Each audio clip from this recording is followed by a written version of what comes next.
Another figure remained further along and watched them approach. Woojin fixed his gaze on the figures while the young woman walked on unaware, and the mood grew quietly tense. Shin Woojin walked beside the young woman along the dim residential lane at dusk. He noticed two figures ahead and stopped, tension tightening in his shoulders. A masked watcher peeled from a doorway and leaned against the shadowed wall. The scene cut to close details, a pair of legs and a small back of a head. Shin Woojin's eye filled the frame as he fixed his gaze on the watcher. The watcher stood with arms crossed, his cap low and face masked. A hulking hyena figure hovered behind the watcher, a looming presence. Shin Woojin inspected details. He saw many marks on the back of the hat. He noticed a wrapped headband and cheeks stretched beneath the mask. His breathing slowed as he held his composure and measured his next move. The lane fell silent around them, and tension remained tightly wound. Shin Woojin continued along the dim residential lane beside the young woman at dusk. He spotted a small group ahead and singled out a lone man wearing a cap. The man kept his cap low and his face mostly covered by a mask. He leaned against a shadowed wall, then peeled away toward a parked van. Shin's eye filled the frame as he fixed his gaze on the watcher. He noted minute details as the stranger moved, armpits soaked with sweat. Shin saw creases at the knees of the man's pants and pedal marks on the shoe sole. A hulking hyena emblem hovered behind the watcher on the storefront sign. Shin held his breath and measured distance while the lane fell silent. He kept his composure and weighed whether to follow or call out. Shin Woojin crouched at the lane's edge and studied the watcher in dim dusk light. He noticed a motorcycle pedal jammed beside a bicycle crank and a parked van further down the block. Shin cataloged tiny details, armpits soaked with sweat, creased knees, and pedal marks on the shoe soles. He pieced those traces into a profile and inferred the man was in his late 40s who rode an old delivery motorcycle. Shin judged him left-handed, living alone, and not known to local families. The man's movements suggested delivery routes without strict schedules, but with repetitive patterns. A hulking hyena emblem loomed on the storefront behind the watcher. Shin weighed distance and risk while the lane fell silent. He measured whether to follow or call out and kept his composure. He finally whispered the name Bomi and watched for any reaction. Shin Woojin remained rooted at the lane's center as dusk deepened and shadows grew. He watched the empty street and kept the watcher in mind from his earlier survey. Footsteps announced a young woman who stepped from a doorway and called, "Yeah." She demanded to know why he stood motionless beneath the utility wires. Shin's reply was measured and brief. He warned her to go inside first. She turned, wary but unconvinced, and moved toward the building's lit threshold. Silence returned to the lane, and the hyena emblem on the storefront watched. Shin steadied his breathing and considered whether to follow or call for backup. He kept his eyes on the dark end of the block and whispered Bomi's name. Shin Woojin stood beneath the utility wires as dusk thickened and shadows lengthened. He watched the empty lane and kept his attention on the dark end of the block. He said a terse instruction to the young woman to enter first, just go in first. A sudden panel of black interrupted the sequence and shifted the view. When the image returned, the two stood on the corner under dim light. The young woman blinked and sounded puzzled. Shin held his posture guarded and did not move toward the building. The hyena emblem remained visible on the storefront nearby. He murmured Bomi's name under his breath and measured the option of calling for backup. Shin Woojin lingered beneath utility wires as dusk deepened and shadows stretched along the lane. He fixed his attention on the dark block end and kept his posture guarded. He told the young woman to enter first, saying, "Just go in first." She blinked, sounded puzzled, and refused because it was too late and her mother would scold her. She clung to his sleeve and insisted they go together. They sat briefly on the curb, unwilling to leave him alone. A sudden black panel interrupted the view. When the image returned, they stood on the corner beneath dim streetlights, and the hyena emblem stayed visible on a nearby storefront. She quoted her mother that she would wait and urged them forward. Shin murmured Bomi's name and Wade calling for backup before they walked slowly toward the building. The scene shifted from the street to the building's dim interior without explanation. A rectangular ceiling lamp hung close and cast a narrow pool of yellow light. Dust motes and small insects moved through the beam and caught the eye. A lone moth separated from the dark and fluttered down through the glow. The lower frame fell into shadow and the panel lingered on blackness. Silence stretched until a wall clock emerged and showed the hour with a hand. The ticking began and repeated in the still room like distant footsteps. Shin Woojin and the young woman remained just outside the brighter area and listened. They held their positions and weighed whether to move forward into the silence. No one spoke, and the lamp kept a slow, steady hum above them. The glow tightened as Shin Woojin edged toward the window and peered down. A wall clock marked the hour, and its ticking stitched the stillness together. An unseen harsh voice threaded through the quiet and accused him of being a threat to the world. Shin answered that he protected his family and that there were other ways to survive. The voice pressed about police and survival and denied his right to exist. He revealed a stained, bloodied hand to the dim room and let the fact settle between the sounds. The voice called him a monster and insisted he should not remain. Shin met the accusation with calm resolve and refused to be erased from his life. Rain struck the lamp above the street as Shin Woojin stood at the window and watched the empty road. A harsh voice threaded through the room and renewed the accusation that he threatened the world. Shin answered that he protected his family and sought other ways to survive. He revealed the stained hand and let the fact settle into the room's silence. The voice denied his right to exist and called him a monster again. A reflected face formed in the glass and grinned with cruel calm. The reflected presence asserted control of the body and dismissed Shin as another persona he created.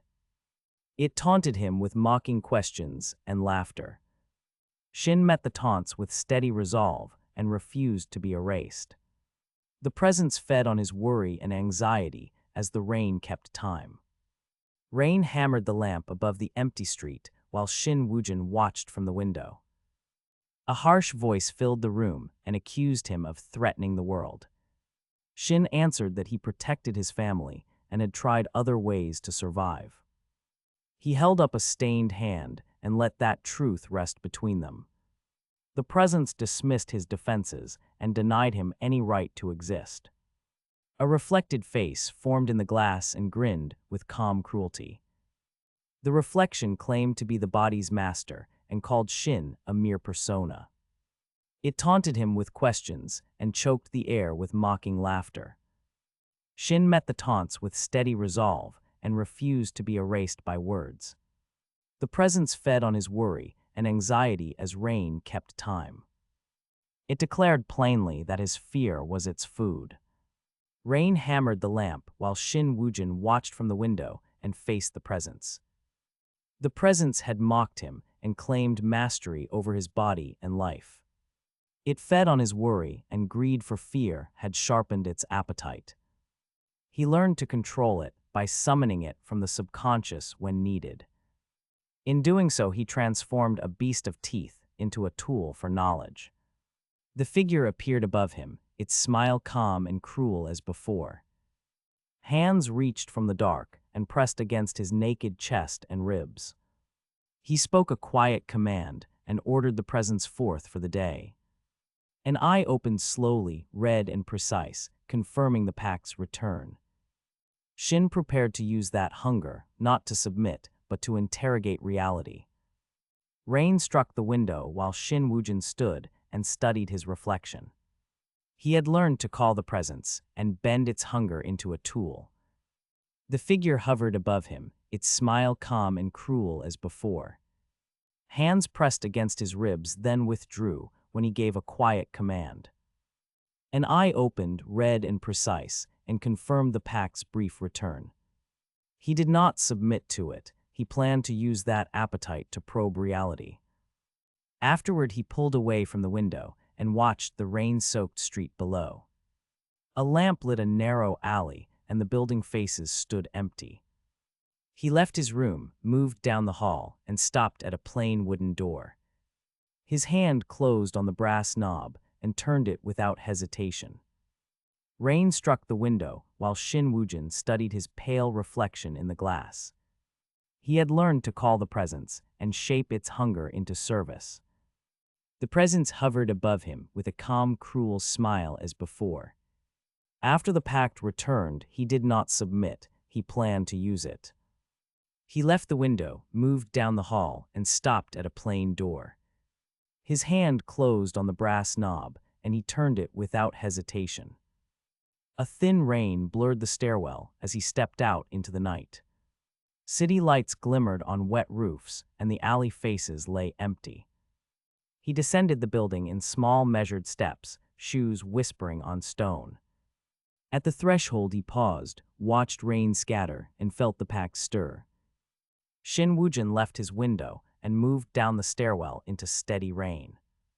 He had learned to call the presence and to bend its hunger toward his will instead of yielding to it. City lights glimmered on wet roofs as thin rain blurred the alleys. He descended with small, measured steps, shoes whispering on stone, and stopped at the alley threshold to watch raindrops scatter. A lone figure stood under an umbrella near the far wall, motionless in the rain. Shin Woojin moved forward with slow precision, keeping his pace steady. The figure held the umbrella low and said nothing. Each step shortened the distance between them while the pact stirred under his ribs. The night held only the soft sound of falling water and his controlled breath. Shin Woojin left his window and descended into steady rain, keeping his steps measured and quiet. City lights blurred on wet roofs as thin rain muffled distant sounds. He paused at the alley threshold and watched raindrops scatter across stone. A lone figure stood under an umbrella near the far wall, motionless and silent. Shin Woojin advanced with slow precision, the pact under his ribs stirring at each step. He opened his palm and let the rain fall over it. He called the weather a gift that hid human presence. He told the figure the rain was thorough in preparation and that he had waited for this day. The umbrella lowered, the figure's face stayed covered. The man froze in surprise and began to ask a question. Shin Woojin cut him off with a bored dismissal and left the words hanging between them. Shin Woojin closed the gap and found the figure waiting beneath a black umbrella. The rain traced vertical lines on the man's coat as Shin assessed him. The view tightened on a hand gripping the umbrella handle and then on a half-smile that exposed a teasing mouth. Overhead, a rooftop camera watched the wet street. The masked man spoke with calm certainty and claimed he knew Shin well. He listed small facts about Shin's day and work, naming the lunch and a delivery route. He accused him of riding a motorcycle over hills and of lurking near their villa. Shin stiffened and tried to answer, but the accusation hung between them like the rain. The encounter ended with both men frozen and the city continuing to watch. Shin Woojin closed the distance as rain streaked across the pool of streetlight. The masked man stood under his umbrella and spoke with a cold certainty. He noted cat hair on Shin's sleeve and asked if Shin had killed a stray cat for practice. The accusation hit, and Shin's face went taut between shock and anger. A street lamp spilled hard light across the wet asphalt and showed the masked man's eyes. Shin lifted a hand to his hair and answered with a crooked smile and a question. His irises glinted red under the rain, and the rooftop camera continued to watch. Then a sudden thud echoed and someone collapsed into the street beneath an umbrella. Both men froze as the city kept watching with its indifferent lights and lenses. Shin Woojin had closed the distance through the rain while the masked man accused him. A sudden thud split the night and a body crashed onto the wet asphalt. Both men stopped and the street lamp flared above them, casting hard light across puddles. The fallen man groaned and pushed himself into a sitting sprawl on the road. Shin did not move closer. He kept his posture steady and watchful. The rooftop camera recorded the spill of light and rain across the scene. The man on the ground looked up at Shin, eyes wide and furious. Shin offered a single dry remark, and his voice cut through the rain. The fallen man's face flickered between pain and rage in the street.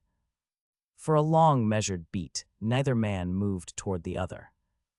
The city lights and lenses continued to record that tense pause without judgment.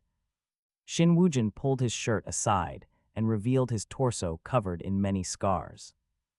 The camera lingered on the shallow cuts and ragged marks across his skin. The fallen man stared, his eyes wide and his mouth open in fear. A close shot captured the man's trembling eye and ragged breathing in the rain. Rain pelted the street lamp above them while their shadows stayed low.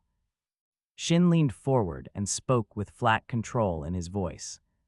He warned the other man not to return to that part of his life.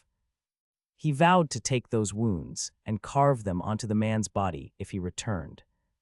Red flashes filled the man's vision while he scrambled backward. He begged and scrambled toward cover down the wet alleyway. Shin held his stance and watched until the figure slipped away into the rain. Shin Woojin had bared his scarred torso and forced the other man to confront those wounds. He spoke with flat control and told the man to leave immediately and not return. The man reeled back in fear, eyes wide and voice breaking with pleas. He scrambled for cover and fled along the wet alley under the street lamp. Shin watched without movement as panic flared, then the figure slipped away into the rain. Footsteps receded until only steady dripping marked the pavement beneath the lamp. He stood alone at the block's mouth within that small pool of light, holding his stance with cold calm. For a long beat, he kept watching where the man had vanished. Then he walked a slow, deliberate path down the empty street into the rain. After the other man fled, Shin Woojin paused beneath a lone street lamp and stood motionless. Rain struck his bare chest and slicked the collar of his open shirt. The scars along his torso caught the light and revealed their pale lines. He tilted his head back and closed his eyes against the cold rain. A faint smile formed as the sound of rain filled the narrow alley. He breathed slow and even, keeping his posture steady and controlled. For several long beats, he remained within that small pool of light. Then he let his hand fall and watched water drip from his fingers. He scanned the low roofline, where rows of apartments blurred into wet dusk. The distant hum of the city kept time with the falling rain. He stayed until the lamp thinned its circle of brightness.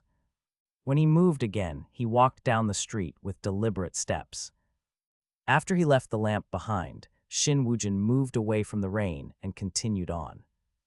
Days passed and the city resumed small routines. One day a group gathered around a tabletop grill and shared food, hands reaching for plates and conversation. 2 days later, a pair walked a sunlit street carrying bags and drinks, trading light remarks about a famous local snack. 3 days on, 2 people sat in a dim theater, one holding popcorn while the other asked to watch a movie.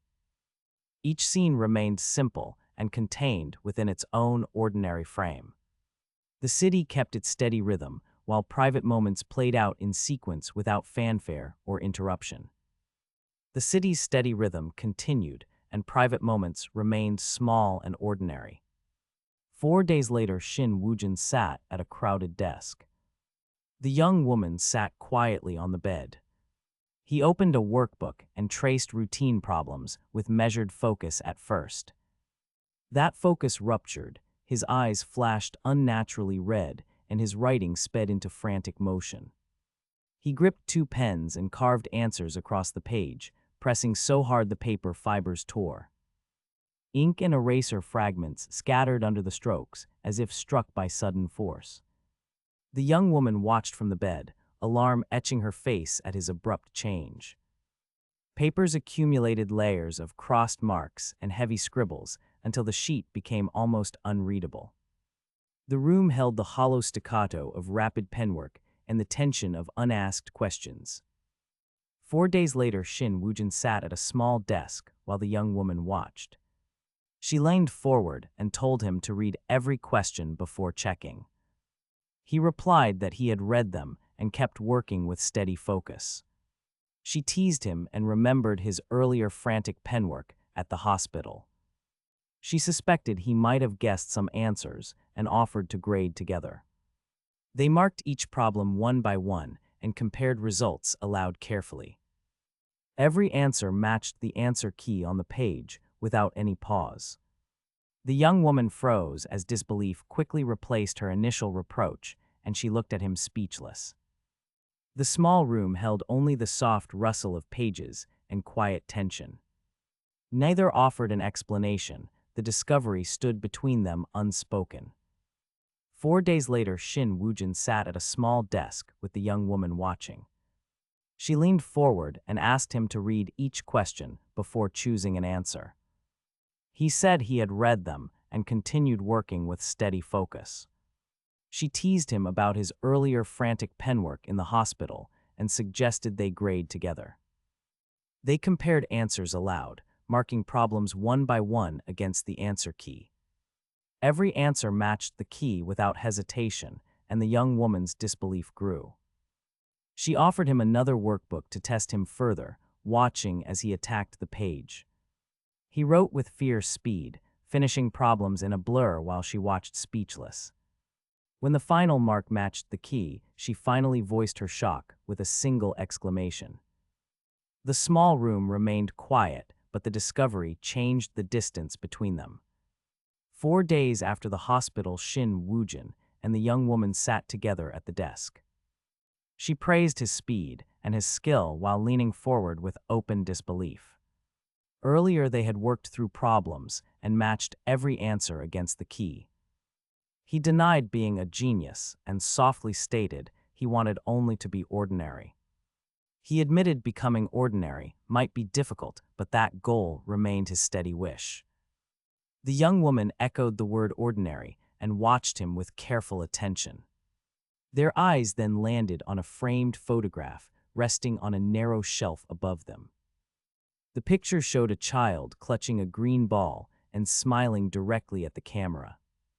The young woman's expression flickered as the image recalled a private memory. A sudden voice called from outside, and the small room froze for a single beat. Shin Woojin recalled a series of assaults that had occurred before his rescue. Rain slicked the street as a large man swung and missed his strike. He stepped aside and answered with a quick, painful counter to the face. Later, he knelt in a narrow room while a man watched from the open doorway. He crawled between shelves and hid among boxes to avoid further blows. He breathed shallow and pressed his palm to his chest until his pulse slowed. 4 days after the hospital, he sat across from the young woman at the desk. She praised his speed and matched answers while she leaned forward with steady attention. He denied being a genius and said he only wanted to be ordinary. Their eyes moved to a narrow shelf where a framed photograph showed a child smiling. A voice called from outside, and the small room froze in that held breath moment. Shin Woojin's conversation with the young woman ended, and the room tightened around Bomi. Her eyes turned downward and her brow tightened. Small facial muscles shifted, then loosened as she steadied her gaze. A close view captured the rim of her eye, reflecting light. Shin Woojin reached forward and placed his hand on her forehead. Bomi started, then softened under the touch. He told her not to be sad and spoke with steady calm. She rose slowly and followed him toward the desk. He moved to the shelf and computer to rearrange things. Their movements were careful and unhurried. The framed photograph on the shelf drew their attention again, its child's smile waiting in plain sight. Outside, a voice called, and the small room held its breath. The moment ended with them standing together by the desk. After they stood together by the desk, Shin Woojin sat and reached for a sketchbook. He moved with deliberate calm and began to write across the page. Bomi watched from the bed and asked softly what he was doing. He slid the book toward her and turned it with slow care. A close shot captured her eye as it narrowed and then widened. She peered at the page and felt something shift inside her instantly. Two thick black strokes obscured most of the writing on the sheet. Her face lost color, and she froze as the room tightened around them. No voice answered from outside, and the moment hung heavy between them. Shin Woojin watched her face with unreadable eyes and remained still at the desk. Bomi's fingers trembled against the paper as she stared at the blacked-out marks. Shin Woojin sat at the desk and opened the sketchbook he had brought. He wrote across a page, then slid it gently toward Bomi on the bed. Bomi peered at the sheet and went still when two thick strokes obscured most of the writing.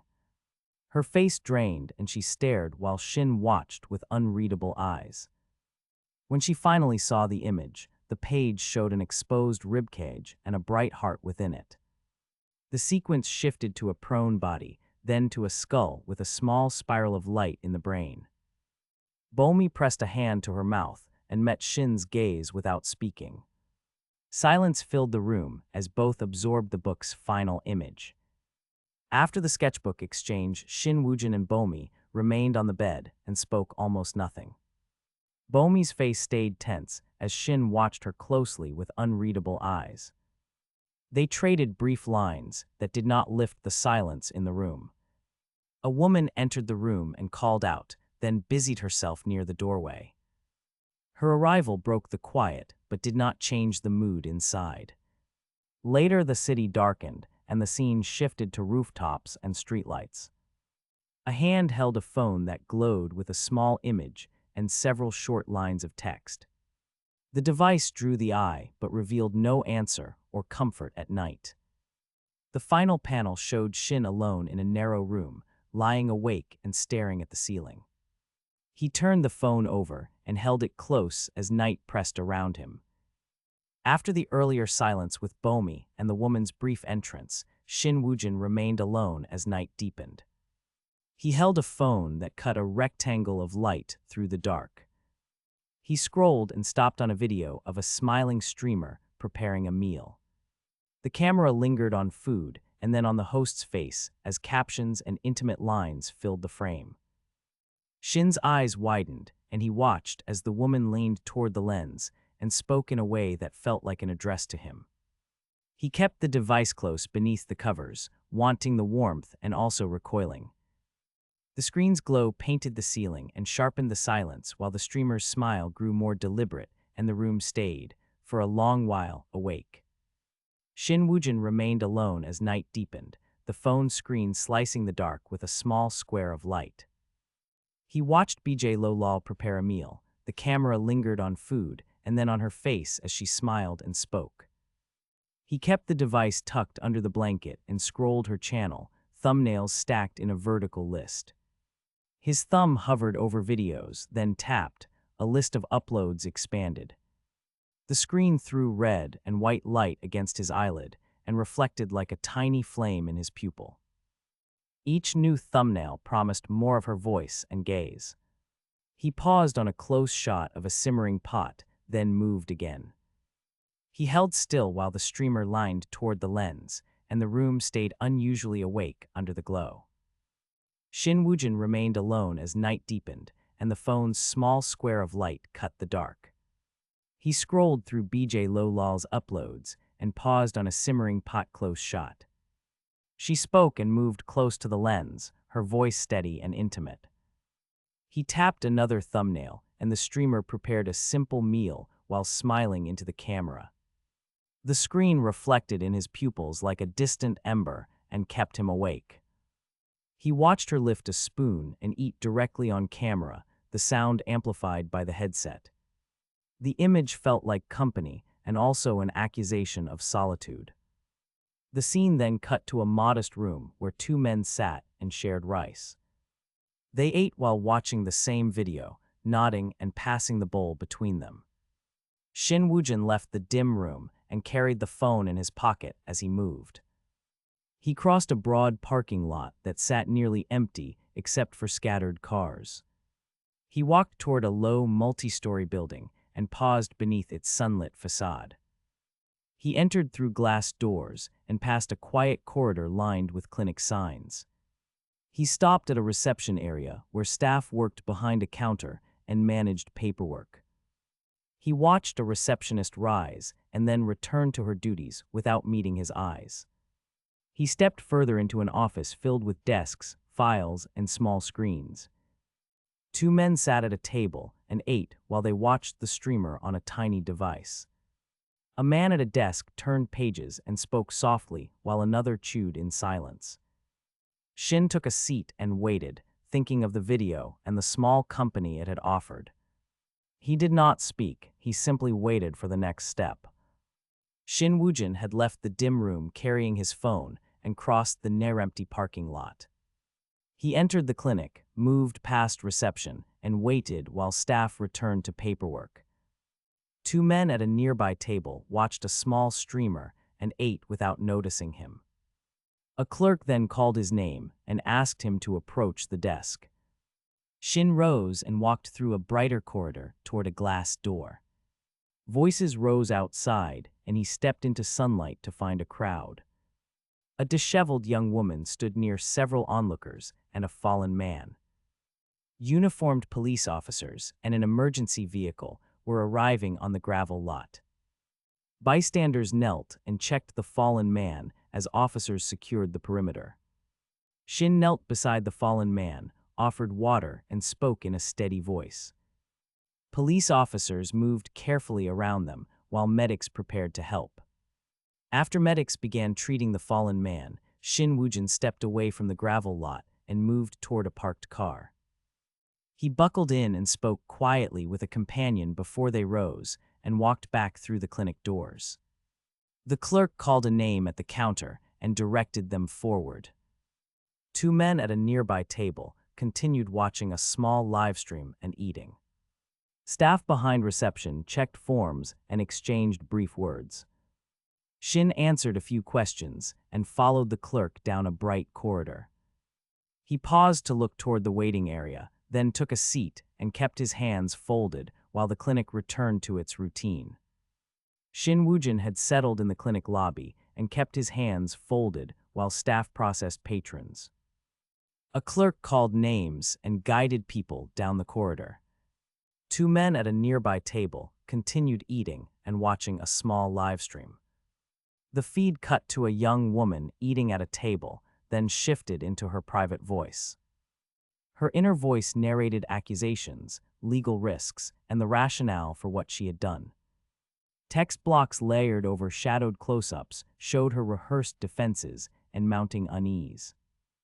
She insisted her actions were necessary and framed them as self-defense while acknowledging the moral cost. The sequence closed on her tired, determined expression and left Shin isolated in the waiting room as the livestream and the woman's doubts played out on screen.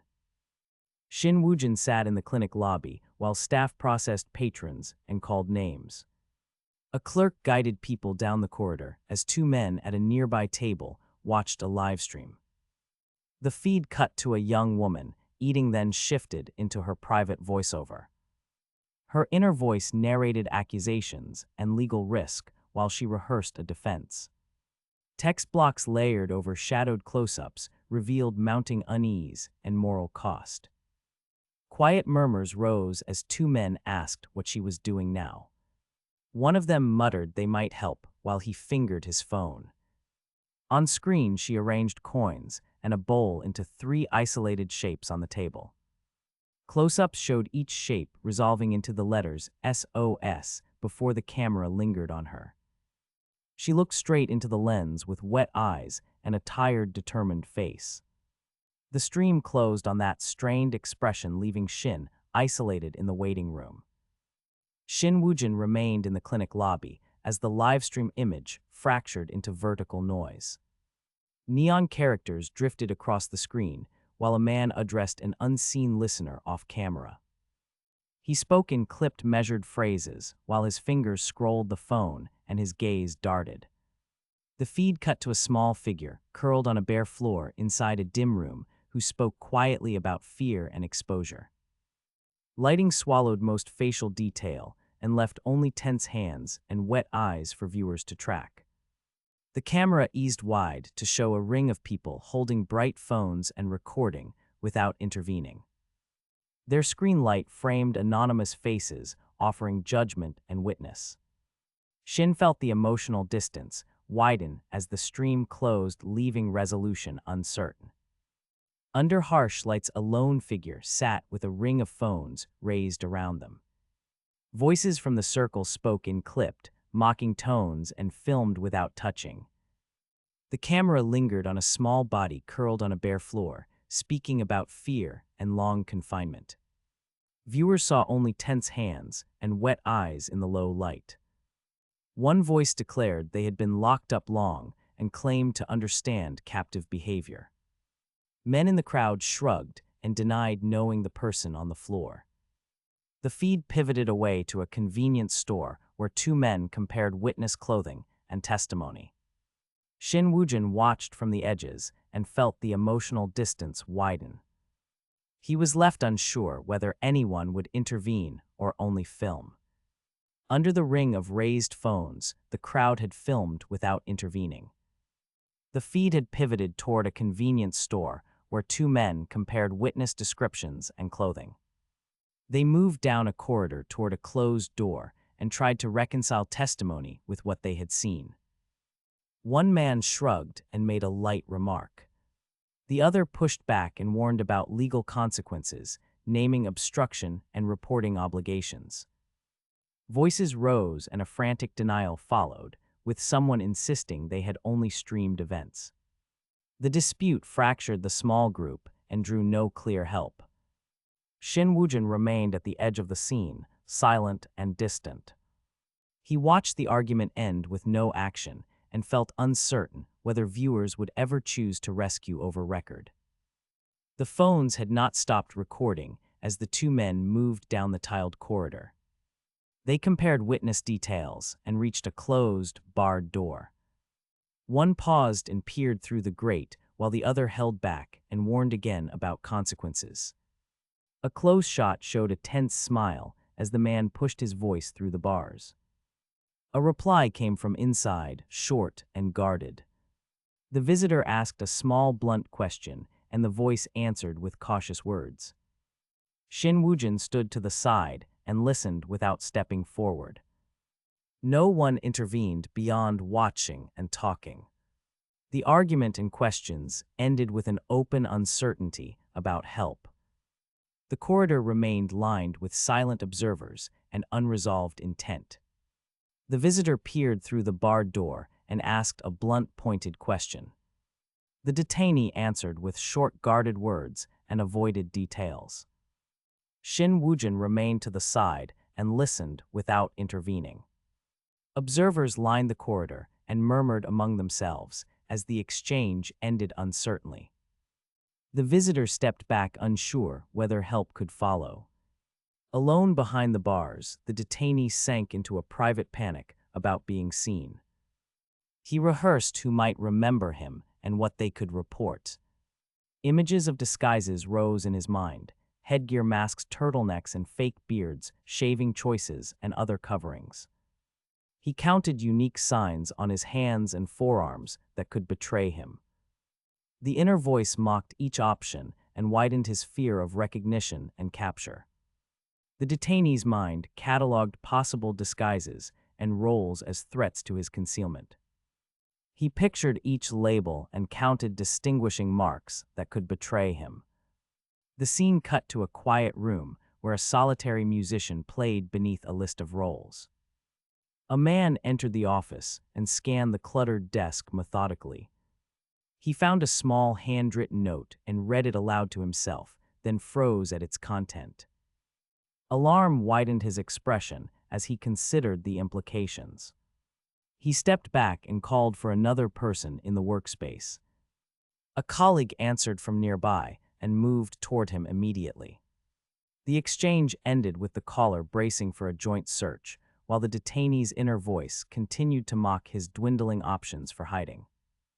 The detainee left the cramped office and tapped a search into YouTube for distraction. He then walked to the street and waited at a bus stop with quiet patience. A city bus arrived, and he boarded among morning commuters carrying bags and newspapers. He moved to the rear and scanned the passengers, counting faces for familiar marks. He took a seat near the window and watched buildings pass by in silence.